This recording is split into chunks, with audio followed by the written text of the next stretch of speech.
Entonces,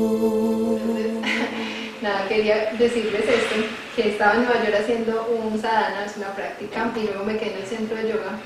Entonces, pensando hoy qué iba a decir en el satsang, me acordé que los miércoles hay un satsang allá y hay una señora de la India que lo da y siempre llega, bueno, hace todo, y entonces llega al satsang y dice, ¿tienen preguntas?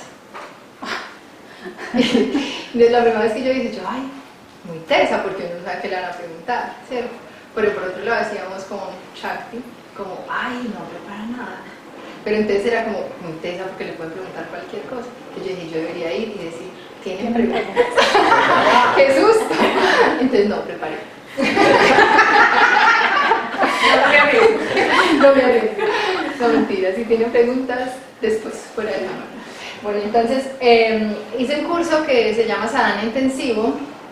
Es pues supuestamente como el curso más avanzado de esta tradición, porque era la práctica que hacía Swami Vishnu en los Himalayas. Él se iba una vez al año, creo, por 2 semanas a los Himalayas y hacía una práctica de Hatha Yoga avanzada, que son muchos pranayamas. Ahí pues uno hace poquita Hatha Yoga como para calentar, pero pues el fondo de la práctica son pranayamas avanzados. Entonces fue una pues bonita experiencia y me reí mucho porque al final de la práctica yo le dije a Chuck, esta práctica me sirvió para darme cuenta que ese no es mi camino, que mi camino es el Bhakti Yoga. Entonces, porque es una práctica del Raja Yoga, ¿cierto? Que es parte de asanas, pranayama, meditación, y pues realmente es rico porque es como un retiro profundo, porque pues solo comemos una misma cosa todos los días, que es kisheri, que es pues como una lenteja con arroz revuelto, sabe muy rico. Y pues hacemos primero 2 prácticas al día, luego 3, entonces no hay tiempo como de nada, pues desconectadas también del celular, entonces pues sí se logra como a quitar al principio pues toda revuelta horrible, claro, cambio de hábitos también como más profundo, luego se aquieta un poquito más la mente, se puede meditar más tranquila. Pero pues realmente sentí que pues yo prefiero las prácticas del Bhakti más profundo que pues dedicarme a hacer pranayama tan profundamente. Entonces hoy les voy a hablar del Bhakti Yoga, porque pensé que un satsang muy bonito de concentración iba dirigido al Raja Yoga, pero yo dije, realmente lo que a mí más me gusta es el Bhakti. Entonces les quiero compartir, bueno, para los que no saben, hay 4 caminos, o para los que saben y quieren recordar.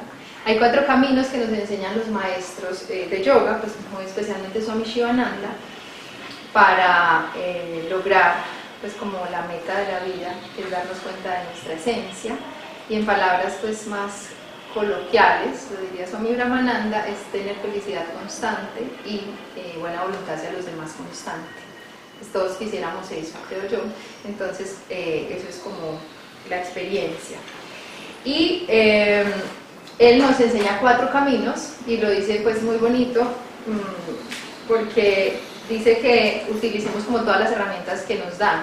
Entonces las manos, por ejemplo, para la acción, entonces el camino del karma yoga, del servicio desinteresado. El corazón para el bhakti, que es el camino de la devoción, del amor incondicional, y que trabaja mucho con las emociones. Y el camino, la mente, que es el camino del Raja Yoga y la meditación, y el intelecto, que es el camino del Jnana Yoga. Entonces nos dan como todas estas herramientas y lo que nos enseña Swami Shivananda es que practiquemos todas, pues de todas un poquito y profundicemos en el que más nos gusta. Entonces, porque él dice que es como si fuéramos al gimnasio y hiciéramos ejercicio solo con una mano, entonces pues que nos pasan todo el cuerpo, todos debiluchos y esta pues así súper cuaja. Entonces nos enseña como esa práctica de los 4 caminos. Y el Bhakti Yoga, que es pues como el que voy a hacer referencia hoy un poco más, es el camino del amor incondicional y de la devoción, y dicen los yogis que en esta era es el camino, pues es el camino de esta era, el camino más rápido, más seguro, más eficiente. Y muy bonito dicen también que para esta práctica pues no necesitamos, por ejemplo, como para la del Hatha Yoga, meditar 3 horas, que el cuerpo nos dé y no nos duela, hacer pranayama sin no dormirse, poder, o una yoga cuestionarse y filosofar y tener como el intelecto pues ya muy puro, ¿no? Para el Bhakti Yoga solo tenemos que pues, desarrollar como algo que para nosotros es muy común y son las emociones, pues es como que la materia prima está ahí, porque nosotros todo el tiempo estamos también ligados a las emociones, entonces es un camino que se nos hace más fácil, más fácil. Sin embargo, una vez con unos Vaishnavas que son Hare Krishnas y que se dedican más profundamente solo al Bhakti Yoga y al Karma Yoga, ellos decían que era muy fácil, pues por eso que les digo. Pero yo pensé ese día como realmente es el más fácil porque no necesita nada previo que uno tenga, pero para esta era también es el más difícil, porque para nosotros es muy difícil dentro de lo que actualmente estamos constituidos como sociedad y lo que se ha desarrollado en nuestro intelecto, reconocer, por ejemplo, que existe un Dios, que hay alguien más allá de lo que yo creo que soy, de mi ego, del yo.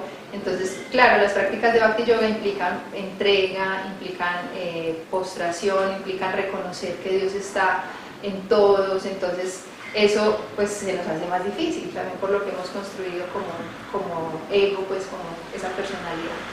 Entonces hoy quiero compartirles un cuento. Este es un libro muy bonito del Bhakti Yoga, pues, que son las historias, unas lilas de Dios, muy pues, más profundamente de Krishna, pero hay muchas historias muy lindas, se llama Srimad Bhagavatam. Y quiero compartirles un poco el larguito, entonces les voy a resumir un poco y leo la parte que más me gusta. Entonces este es el cuento de Gajendra, que era un elefante. Y se llama El elefante y el cocodrilo. Entonces, para resumirlo, porque pues tiene muchas cosas, había una manada de elefantes que iba a tomar, pues iba toda la manada y llegaron a un lago a tomar agua. Entonces, cuando llegaron a tomar agua, Gajendra, el elefante como más grande, pues entró al lago y un cocodrilo le agarró la pata, creo que la pata, sí. Entonces le agarra la pata. Ese cocodrilo tiene otra historia, que es una reencarnación, que porque hizo una cosa que no debía un sabio, lo maldijeron y que tenía que quedarse viviendo ahí, ser cocodrilo, y le dijeron pues que iba a hacer eso, exactamente esa misión, pues, de agarrar a ese elefante. Entonces lo agarra, entonces dice, vamos a leer, ya ahí tenemos el contexto. Entonces, enviado por el destino, un cocodrilo que había estado viviendo en el lago por mucho tiempo tomó la pierna del elefante entre sus poderosas mandíbulas. El inesperado dolor hizo que éste se sacudiera fuertemente y tratara de liberarse del cocodrilo. Pero ello no fue posible. Por mucho que insistía, el elefante hallaba imposible liberarse de las fauces del animal. Una cosa que quiero antes de seguir decirles es un contexto importante, y es que una de las prácticas del Bhakti, hay 9 prácticas, y una de ellas, que es la primera, es escuchar las glorias divinas, porque y dicen que la transmisión directa sería de alguien que está iluminado y que ha experimentado el ser, entonces le transmite a uno pues esto. Como no tenemos eso por acá, entonces el efecto igual es muy bueno para la mente escuchar estas historias, porque así nuestra mente pues trabaja como con las impresiones. Entonces si uno pues todo el tiempo escucha noticieros, cosas negativas, pues eso se queda en su mente, pero si escucha glorias divinas o la vida de un santo, pues esas impresiones van a quedar y desde ahí pues uno también va a actuar. Entonces vamos a practicar esa primera práctica, que es Sravana. Entonces vamos a seguir con el cocodrilo y el elefante. Entonces dice: por mucho que insistía, el elefante hallaba imposible liberarse de las fauces del animal. Sus compañeros trataron de ayudarlo, pero todo fue en vano. El hacimiento del cocodrilo era tan poderoso que el elefante, fuerte como era, no tenía el suficiente poder como para vencer el cocodrilo. La lucha continuó durante largo tiempo, mas aún se extendió por años y años. Hasta los mismos devas se hicieron presentes para contemplar el duelo entre el señor de la selva y el rey de los ríos. Lenta pero incesantemente la fuerza del elefante fue decayendo. Así el cocodrilo fue ganando primacía y sentía que se tornaba cada vez más fuerte y poderoso. Al fin el elefante comprendió que esa era una batalla perdida para él y que pronto la vida abandonaría su cuerpo. En ese momento comenzó a ver todas las cosas desde una recta perspectiva. Pensó y meditó por un largo tiempo, y luego se dijo a sí mismo: estoy en un terrible problema. Todos los que pertenecen a mi manada son incapaces de librarme de semejante dolor. He comprendido que nadie puede ayudarme en esta gran calamidad que ha caído sobre mí. Sin embargo, guardo en mi corazón una esperanza. Puedo rendirme a los pies del Señor, quien es el refugio de seres tan perfectos como el mismo Brahma. Seguramente Él me protegerá de esta terrible serpiente llamada muerte, que está tratando de atemorizar. Si Dios está conmigo, la muerte misma huirá de aquí, puesto que ella siente temor ante el Señor. Así yo meditaré en Dios. Él disciplinó su mente y sus pensamientos, y meditó con gran intensidad en Narayana. Comenzó a cantar sus bienaventuranzas y dijo: salutación a ti, Señor de todos los señores. Tú eres el anciano, el espíritu del mundo y la materia, o sea, Purusha y Prakriti. Nacida de Purusha, eres la luz que ilumina el intelecto de los seres humanos. La totalidad del universo se halla en ti. Él ha nacido de ti y no tiene existencia fuera de ti. Luego de crearlo, al tiempo del diluvio universal, lo tomas nuevamente dentro tuyo. Tú eres la luz que está más allá del origen de todas las luces. Tú te hallas en las orillas del mar de las tinieblas, de Tamas, que es lo que se encuentra al final de Pralaya, y otorgas nueva vida a la creación que nace de la anterior. El ciclo es infinito y tú eres la causa que sostiene el cosmos.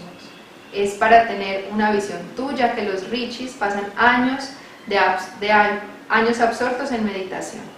No tienes nacimiento ni acción que realizar, ni nombres, ni cualidades que te distingan de los otros.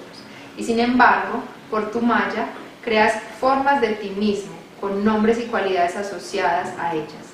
Aquellos que ven que te tornas manifiesto para el bien del mundo, olvidan que tú en verdad no tienes forma alguna. Estás más allá del alcance de los sentidos, de la mente, de la emoción y del intelecto. Sin embargo, pese a que te encuentras más allá de toda captación, hay algunos que te han realizado y se han tornado uno contigo. Eres el vidente que pone en funcionamiento los indriyas, que son los sentidos, y sus diferentes conductas individuales. Eres la causa de todas las cosas, pero nada es causa tuya, puesto que eres sin tiempo, eterno, sin comienzo y sin fin. No hay límites para ti, puesto que eres infinito. No eres afectada por las cualidades de la naturaleza ni por sus interacciones. Por lo tanto, aquellos que sucumben ante Maya no son capaces de darse cuenta de la realidad acerca de ti. Así como el brillo del sol y del fuego nacen de sí mismo e iluminan por un tiempo y luego se funden en su propia esencia, así también ocurren con la gloria que emana de ti. Esta corriente de las gunas, la mente, el intelecto, los sentidos y los cuerpos que gozan de todos ellos, nacen también de ti y al final se pierden también en ti. Este nacimiento mío, que interiormente está lleno de avidya es ignorancia espiritual, lo que no nos deja ver lo que realmente somos, y también exteriormente esta forma elefantina, y también esta mente ya no tiene utilidad para mí. Carezco ahora del deseo de continuar viviendo. Anhelo con todo mi ser ese moksha. Moksha es la liberación, es darnos cuenta de esa esencia, que no puede ser destruido por el paso del tiempo. Las virtudes que se conquistan son recompensadas por un cierto periodo en el cielo, pero luego el hombre debe regresar nuevamente al mundo del dolor. Él está hablando del samsara, que es el ciclo de nacimientos y muertes, y es lo que llamamos reencarnación, y es como a través de, pues si no nos liberamos, pues vamos a nacer una vez y otra vez más. Entonces, está hablando sobre eso. Yo quiero un moksha diferente a esto. Quiero ser curado de la ignorancia. Soy un mumuchu, dice mumuchu. Y este es un aspirante espiritual que procede harto deseo de liberación.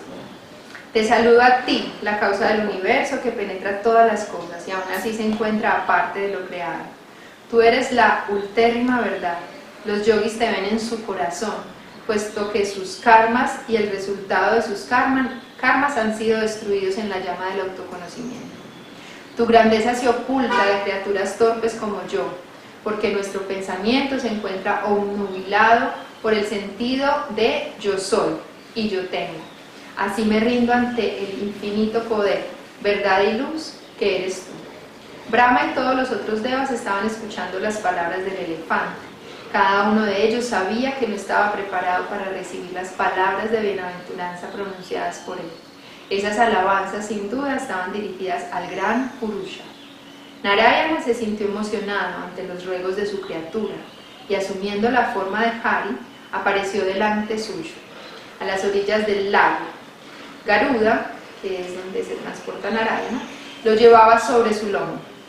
En sus manos brillaba el chakra Sudarshana, que es una de las armas divinas del señor Vishnu, de Narayana. Observándolo, el elefante levantó su trompa sosteniendo un loto y le dijo, imagínense el elefante el loto, Señor Narayana, yo te saludo. Narayana se sintió poseído por la compasión ante ese elefante y su desgracia. Él entonces ingresó al lago, mató al cocodrilo con su chakra Sudarshana y llevó al elefante fuera del mismo. De la pierna del elefante colgaba todavía la forma muerta del cocodrilo, con su boca abierta. Los habitantes del cielo estaban observando ese asombroso acontecimiento. Ellos rodearon al Señor y también al elefante. Este último, a pesar del terrible agotamiento que le causara la lucha durante todos esos años, permanecía con la flor de loto en la punta de su trompa, levantada hacia el Señor. Con amor infinito, el Señor aceptó el loto y el elefante se sintió inundado por la más absoluta felicidad. Ahora nos quedan 10 minutos para ver qué nos enseña el cuento. Bueno, ¿qué elementos ven ustedes en el cuento? Amor, devoción, súper bien. ¿Qué más? No resistirse.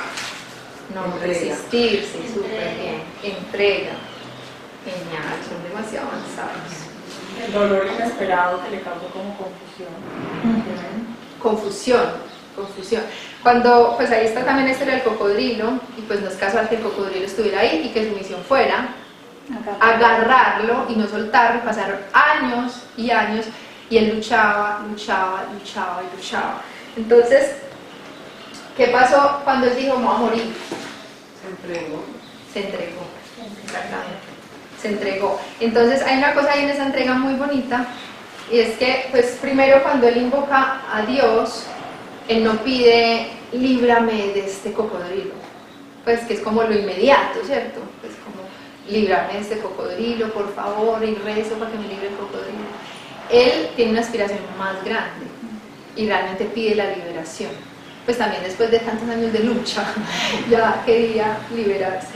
Entonces eso es un elemento que pues es muy bonito, y es que aspira a lo más grande, y pues ocurre por la entrega, porque pues se entregó totalmente y pidió pues a Dios a través de la alabación, pues de alabarlo, que lo liberara, pero lo liberara del sufrimiento. Entonces hay algo ahí también, y es que pues él pasó muchos años en esa lucha, y hace una referencia como también a momentos de oscuridad o de dificultad que podamos tener en la vida y que no son gratuitos, como les decía lo del cocodrilo. Entonces muchas veces esos periodos de oscuridad, pues primero que todo son por karma, ¿cierto? Pues aparecen porque es un karma que estamos viviendo, no es pagando, porque no trata de que debemos, sino pues que de alguna forma pues los tenemos que vivir, y precisamente esos momentos de oscuridad, de dificultad, que batallamos y no podemos salir de ahí, pues son precisamente esos los que nos van a llevar a un estado más elevado, como por ejemplo pues nos muestra y nos enseña Gajendra, nunca diré el nombre, que es el elefante. Entonces no entendemos muchas veces por qué vivimos esos momentos, esas crisis o esas dificultades, pero si tenemos devoción. ¿Y qué es devoción? Bhakti Yoga enseña que pues devoción es muchas cosas que no tenemos tiempo, pero hay una que me gusta mucho y es entablar una relación íntima con Dios. Y entablar una relación íntima con Dios, pues que cada uno lo define, y es muy importante definirlo, porque puede ser que para mí Dios sea un Señor que está en el cielo con barba, entonces pues mi relación va a ser como con alguien que está por allá. Pero si mi definición de Dios y mi búsqueda o mi experiencia es que Dios está dentro de mí, que está en mis pensamientos, que está en mis sentimientos, que está en mis emociones, pues esa relación íntima la voy a entablar con ese ser superior que habita en mí. Entonces, si yo tengo, pues o quiero, o empiezo a desarrollar esa relación íntima, me doy cuenta que todo es perfecto y que esos momentos de crisis, de oscuridad, son exactamente lo que tenía que vivir para evolucionar por karma, pues para quemar el karma y para poder pues como llegar a algo más grande. Entonces, otra de las cosas es que la ayuda llega cuando nos entregamos. Y pues pensando como que compartirles, me llegó un video y era sobre una palabra que se dice, ayer una amiga me la dijo, y es el abandono. Eso era, el abandono. Entonces era una palabra como muy fuerte, el abandono, abandonarse. Entonces vi el video divino pues de un padre, pero yo seguía como, es muy fuerte esa palabra, abandono, y preguntándome como qué compartir. Y ayer me encuentro con una amiga y cuando me está hablando como de lo que le pasa, me dice, y lo único que pude lograr, pues como lo único que me ha ayudado es que me abandoné. Y yo dije, wow, eso es muy importante.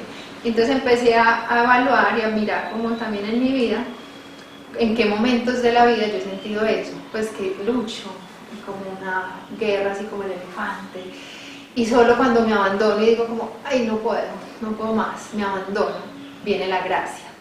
Y la gracia viene en forma de muchas cosas, en claridad de pensamiento, o en que viene una persona y te ayuda, o que llega un mensaje de aliento, o que se soluciona el problema.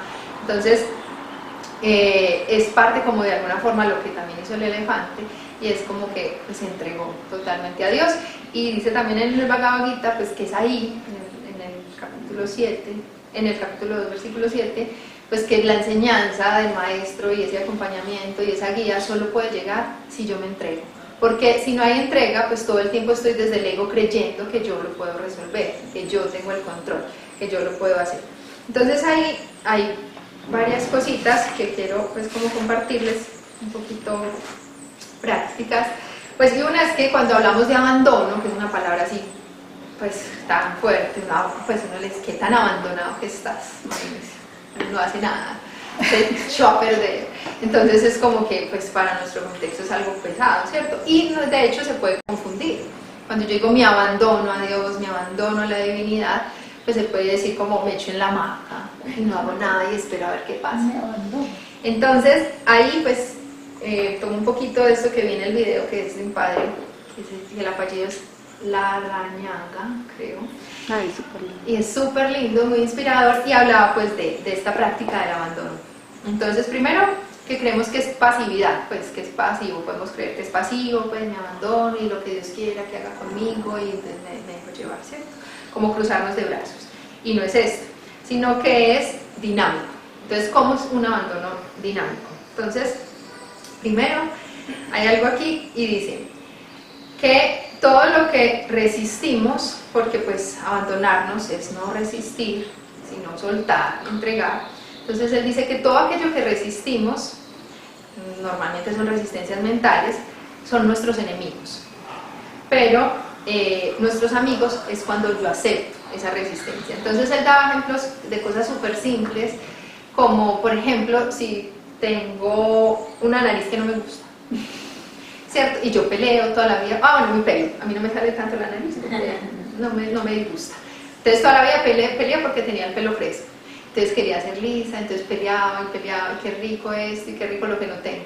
Entonces, si yo me vuelvo amiga de mi pelo crespo, entonces ya me gusta y ya no tengo ningún problema, ¿cierto? Entonces, a medida que yo suelto la resistencia, eso es como los ejemplos del chocolate, eso ahora es el pelo crespo, pero así es todo, ¿cierto? Con el jefe, con la mamá, cualquier relación difícil, si tengo resistencia, pues va a ser mi enemigo, porque me va a gastar energía, va a sacar unas emociones muy fuertes de mí. Entonces si me vuelvo amigo, pues es porque suelto, porque entrego. pero sabemos que es difícil pues esa entrega, ya vamos a ver. Entonces, primero, el abandono va acompañado de otra palabra que también es fuerte y se llama sacrificio. De sacrificio, ahí sí temblamos, que vamos a sacrificar. Entonces, el sacrificio es, dice él muy bonito, es darle un no a todo lo que yo quisiera. Pero hablando de emociones, por ejemplo, si a mí me hacen algo, yo quisiera vengarme. Si a mí me gritan, yo quisiera gritar. De emoción. Entonces, inmediatamente yo quisiera hacer lo mismo, reaccionar, pues como la emoción pues baja, pero igual es la emoción que hay, pues ni baja, ni alta, ni buena, ni mala, es la que hay. La primera que sale, la que por X, Y, karma, lo que sea sale. Entonces esa emoción que sale, entonces lo que hacemos con el sacrificio es empezarla a observar, a conocer y a transformar. Entonces eso se logra a través del abandono, porque si pensamos, por ejemplo, si uno quiere transformar y cambiar un patrón de rabia, que siempre me da rabia cuando me dicen esto, que siempre esta persona me la vuela, que siempre, entonces uno lucha y lucha y lucha y nada, es como el elefante peleando ahí, que se suelte ese cocodrilo, que se suelte esa rabia. Solo a través de una práctica, solo no, hay muchas, pero la invitación y como la enseñanza a través del Bhakti es que a través de esa entrega, el decir pues no puedo, o sea, estoy en tus manos, ocurre la transformación. El padre decía que, por ejemplo, muchas veces no estamos conformes con parte de nuestro carácter, ¿cierto? Entonces, por ejemplo, me gustaría ser humilde, pero pues soy orgullosa, súper orgullosa. Lo suelto y lo entrego, porque ¿qué voy a pelear yo con eso? Entonces, que quiero ser humilde, pero no lo soy, mi carácter es muy orgulloso. Entonces, lo suelto y lo entrego. Y así quisiera ser más amable, pero pues soy un solo y me mantengo y no soy difícil de socializar. Y quisiera transformarme, pero no me da. Entonces, la práctica es, la invitación es eso, a entregarse y a soltarse. Entonces, vamos a ver cómo, ¿cierto?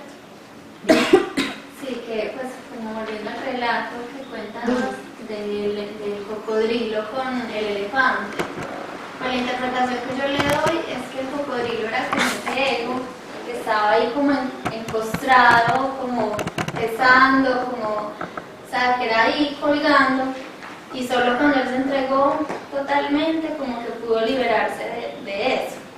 Entonces es como muchas veces estamos en un estado de que tenemos encostrado no un cocodrilo, pero sí tenemos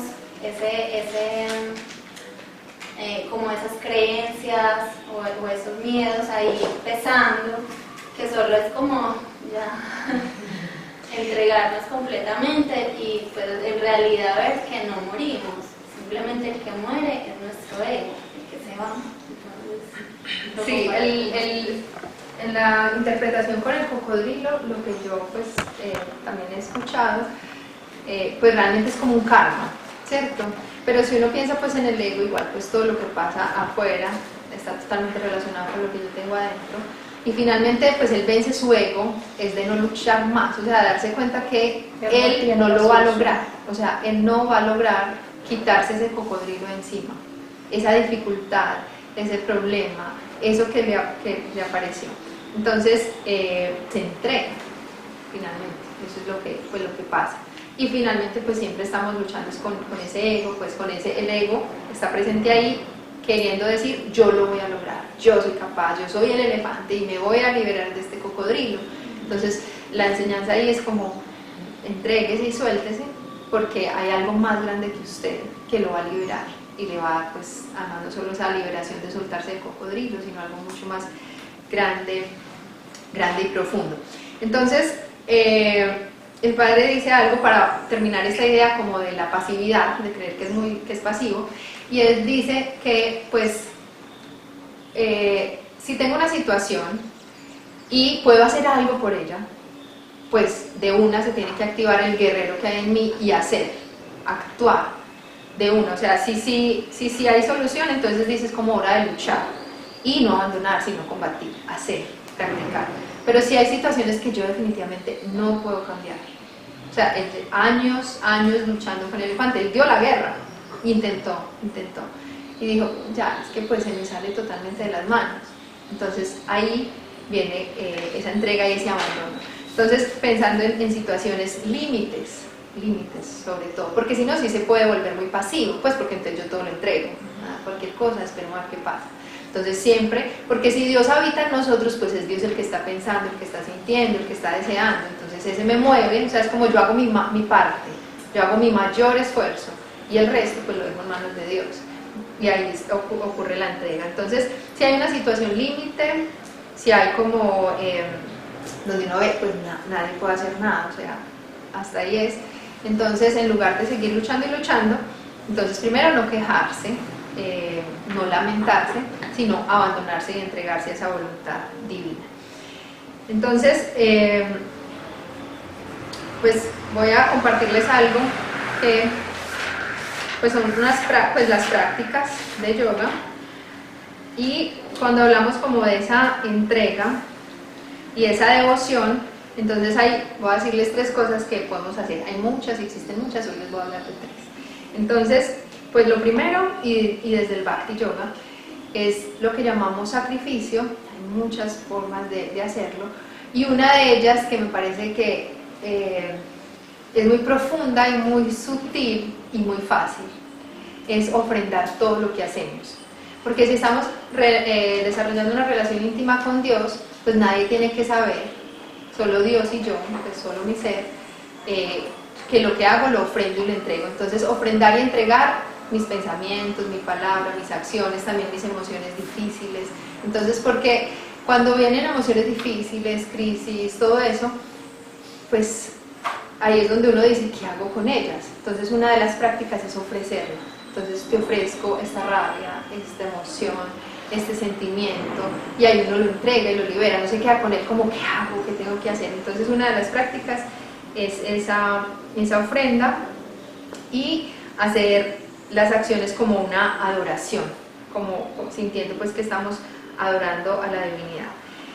Y la otra es el dar, la caridad, es otra práctica que nos ayuda muchísimo, y porque pues dar es karma yoga, es servicio, eso nos ayuda a desidentificarnos, pues, a desidentificarnos de ese que cree que está haciendo, de ese que cree que tiene el control. Y el tercero son pues las etapas, son austeridades, y nosotros a veces pensamos que hacer austeridades es pues empezar a buscar qué hacer y sufrir. Ya con lo que hacemos hay muchas cosas que comúnmente hacemos y pues que nos cuestan, ¿cierto? Levantarnos a las 5 de la mañana para venir acá a 6 de la mañana, sentarnos a meditar, repetir un mantra por un tiempo, o sea, hacer prácticas, pues si uno de verdad piensa, pues si me dijeran yo me quedaría durmiendo, pues, o sea, si pudiera elegir y no tuviera como el deseo de meditar, de experimentar esto, pues otra opción sería quedarme durmiendo y sería mucho más fácil. Entonces igual ya hay pues como muchas austeridades como estas, y a través de eso, de esas austeridades también eliminamos como karmas, y podemos evolucionar más rápido y sobre todo poder como soltar ese ego y entregarnos. Entonces, si hablamos de esos 4 caminos así súper resumidamente en una frase, en Karma Yoga sería hacer algo positivo, sería servir y generar bienestar en nosotros. En Bhakti Yoga, sentirme un instrumento, sentir que es Dios el que actúa a través de mí. En Jnana Yoga es no identificarme ni con las alabanzas, ni con las críticas, ni con nada de lo que está sucediendo, sentir que realmente es karma y que a través de vivir ese karma pues voy a evolucionar. Y en el Raja Yoga pues es toda la práctica de meditar, de hacer asanas y de pranayama. Entonces, para terminar, que ya se nos fue demasiado tiempo, la invitación es a recordar que todas las experiencias de nuestra vida son la llave para evolucionar, porque nos volvemos a veces muy trágicos y también muy idealistas, como debe ser así, debe ser perfecto, y nos ponemos también como esos ideales. Entonces es darnos cuenta, y recuerdo mucho a Swami Brahmananda, que me llegó mucho al corazón, contándonos sobre su Swami, pues su maestro, que les contaba del Señor de los Anillos, hablando, pues en resumen, no puedo contar todo eso, pero para mí, pues yo me lo interpreté así, por comodidad, pero a mí me llegó ese mensaje, y es que finalmente pues todas las situaciones oscuras, difíciles, como pues existía ese ¿cómo se llama? Gollum. Pues era el que finalmente iba a hacer que se liberara. Pues, y él lo que decía era que eso era la gracia de Dios. Entonces, uno la gracia de Dios cree que es en todo lo que sea perfecto, puro y sálvico y con lo que llamamos bueno. La gracia de Dios, si sabemos, es pues la Madre Divina es la que está aquí manifestándose, y ella es todo, o sea, lo oscuro, lo clarito, lo que parece bueno, lo que parece malo. Entonces, entregarnos a eso y pedir en medio de esa oscuridad, de esa negatividad, de esa tristeza, de esa angustia, que podamos pues entregarnos y que podamos ver a Dios y a la divinidad ahí, y que esto pase y nos transforme y nos haga otras personas más sensibles, más humanas, con más como corazón y más amor.